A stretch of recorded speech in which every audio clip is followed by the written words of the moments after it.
وائے ناکامی متائے کارواں جاتا رہا، کارواں کے دل سے احساس زیاں جاتا رہا۔ انا للہ و انا الیہ راجعون۔ پھسپھسوں کی تنظیم غزہ پر ایجنڈا دینے میں OIC اور عرب لیگ ناکام ہو گئی۔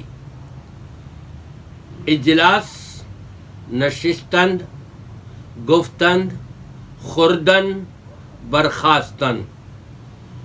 جنگ بندی امداد فراہمی اسرائیل کو ہتھیاروں کی برآمدات روکنے کا روایتی مطالبہ ہی رہا صرف۔ اس کے علاوہ یہ اسلامی ممالک کے سربراہان کچھ نہ کر سکے جب ان سے کہا گیا کہ اللہ نے آپ کو 84% مسلمانوں کو تیل دیا ہے،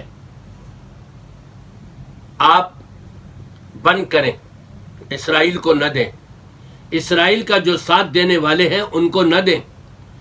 دیگر جو چیزیں اسلامی ممالک میں ہیں ان کو چاہیے کہ اپنے اپنے طور پر اسرائیل کا اور اس کے معاونین کا بائیکاٹ کریں۔ لیکن بڑے افسوس کی بات، وہاں روز قیامت نفسا نفسی ہوگی، جس کے بارے میں رب تبارک و تعالی نے فرمایا یوم یفر المرء من اخیہ و امہ و ابیہ و صاحبتہ و بنیہ لکل امرئ منہم یومئذ شأن یغنی۔ وہ روز قیامت میں پیش آنے والا منظر آج دنیا میں مسلمانوں اور بالخصوص مسلمان حکمرانوں کے درمیان ہم کو نظر آ رہا ہے۔ ان کو اپنی کرسی کی حفاظت کی ضرورت پڑ گئی۔ ان کو یہ نہیں معلوم، ان کو بتایا گیا قل اللہم مالک الملک تؤتی الملک من تشاء وتنزع الملک ممن تشاء۔ اللہ ہی کی ذات تو ہے، وہ جس کو چاہتا ہے بادشاہت دے دیتا ہے اور جس سے چاہتا ہے کان پکڑ کے تختے سے نیچے اتار کے ذلت اور رسوائی کے نچلے گڑھے میں لے جا کر کے پھینک دیتا ہے۔ کہاں ہیں یہ سربراہان اسلامی ممالک کے؟ ان کو شرم و حیا نہیں آئی، ان کو اپنی کرسی یاد آئی صرف، اور انہوں نے وہاں اسرائیل کا بائیکاٹ کرنے سے، اسرائیل کے معاونین کا بائیکاٹ کرنے سے معذرت پیش کر دی۔ اگر یہ سارے اسلامی ممالک مل کر کے بائیکاٹ کا اعلان کرتے، 1 گھنٹہ بھی نہیں لگتا کہ اسرائیل گھٹنے ٹیکنے پر تیار ہو جاتا۔ لیکن یہی شاہی خاندان، یہ شاہی میوہ جات اور شاہی کھانے کھانے والے، شاہی کرسیوں پر بیٹھنے والے اور شاہی کرسیوں کو پر بیٹھ کر جبے شبے کبے پہن کر اپنے آپ کو بہت کچھ سمجھنے والے، اگر یہی کنڈیشن رہی، ملک الموت آئے گا، پہلی سزا قبر میں جا کر کے مل جائے گی ان کو۔ وہاں تو رب تبارک و تعالی نے فرمایا تھا کہ تم آپس میں ایک دوسرے کا تعاون کرو۔ اسلام میں بتا دیا گیا تھا کہ ایک مسلمان دوسرے مسلمان کا بھائی ہوتا ہے۔ ایک مسلمان کو کوئی تکلیف پہنچتی ہے تو سارے مسلمان اس کا درد محسوس کرتے ہیں۔ آج کہاں گئے OIC اور عرب لیگ؟ اس کے سربراہان کہاں گئے؟ کہاں مرے ہوئے ہیں؟ کہاں چھپتے پھر رہے ہیں؟ انہیں اپنی فکر لگی ہوئی ہے، دنیا والوں کا ڈر اور خوف آ رہا ہے، لیکن اللہ کا ڈر اور خوف ان کے دلوں سے نکل چکا ہے۔ یہ اللہ کی نافرمانی کریں گے تو یقیناً رب تبارک و تعالی ان سے ان کی کرسی چھیننا بھی جانتا ہے۔ وَيَمُدُّهُمْ فِي طُغْيَانِهِمْ يَعْمَهُونَ۔ ان کو ان کی سرکشی کے اندر ڈھیل تو دیتا ہے اللہ تبارک و تعالی، لیکن جب پکڑنے پر آتا ہے تو پھر کوئی اس کی پکڑ سے ان کو چھڑا نہیں سکتا، نہ ان کے دیگر اسلامی ممالک ایک دوسرے کے کام آئیں گے، بلکہ نتیجہ یہی ہوگا کہ جب ان کے اوپر حملہ ہو رہا ہوگا تو اسلامی ممالک میں سے کوئی بھی ایک دوسرے کے تعاون کے لیے نہیں آئے گا، سب کا یہی حشر ہوگا، اور پھر اسی طرح سے قیامت قائم ہو جائے گی۔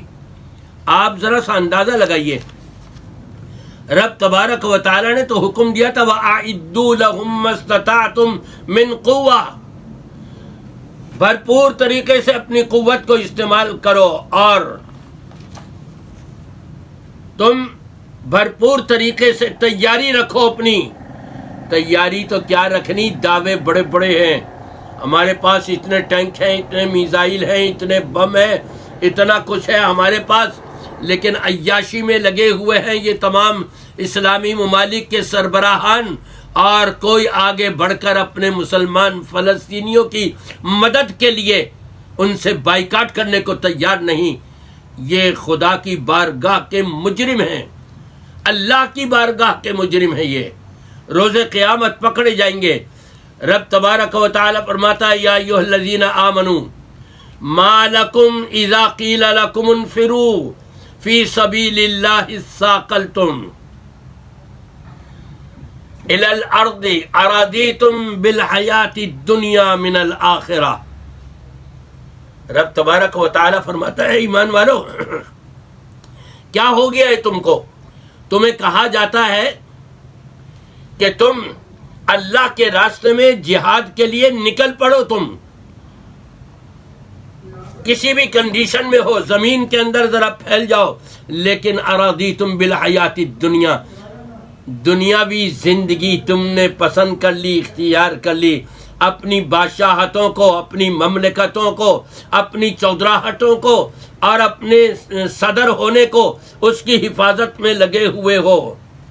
رب تبارک و تعالی فرماتا ہے فما متاع الحیات الدنیا فی الآخرۃ الا قلیل، آخرت میں یہ تمہارے یہ متاع کام نہیں آئے گا، تمہاری یہ دنیا کام نہیں آئے گی، آخرت کے مقابلے میں تو بالکل ہیچ ہے، کچھ بھی نہیں ہے۔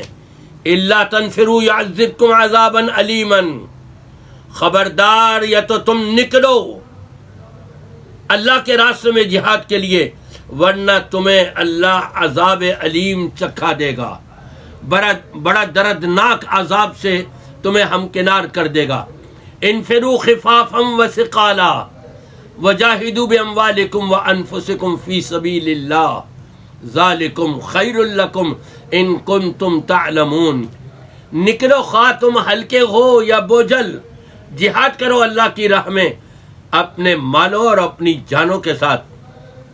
57 اسلامی ممالک کے سربراہان کو شرم و حیا نہیں آتی، بغیرتی پر تلے ہوئے ہیں، اپنی کرسیوں کی فکر لگی ہوئی ہے، اللہ کی بارگاہ کے مجرم بنتے چلے جا رہے ہیں۔ وہاں پر تو رب العالمین نے فرما دیا یہ تمہارا نکلنا اور یہ جہاد کرنا اور مسلمانوں کا ساتھ دینا اگر تم جان لو تو یہ تمہارے حق میں بہتر ہے، اگر ایسا نہیں کرو گے تو پھر وہ تمہارے حق میں بہتر نہیں ہوگا۔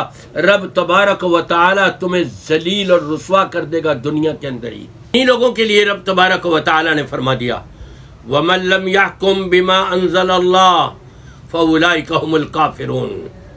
دوسری جگہ فرمایا فَأُولَٰئِكَ هُمُ الظَّالِمُونَ، ایک اور جگہ پر فرمایا فَأُولَٰئِكَ هُمُ الْفَاسِقُونَ۔ میں تمام اسلامی حکمران، اسلامی ممالک کے سربراہان سے پوچھتا ہوں، ان تینوں میں سے ایک میں ضرور آپ کا حصہ ہے، یا تو آپ اللہ کے حکم کو نہ مانتے ہوئے کافر ہو گئے، یا پھر اللہ کے حکم کو نہ مانتے ہوئے ظالم ہوئے، یا پھر اللہ کے حکم پر عمل نہ کرتے ہوئے آپ فاسق ہو گئے ہیں۔ تینوں میں سے کسی ایک میں شمار ہے، اللہ روز قیامت میں تمہارا حشر برا کر دے گا۔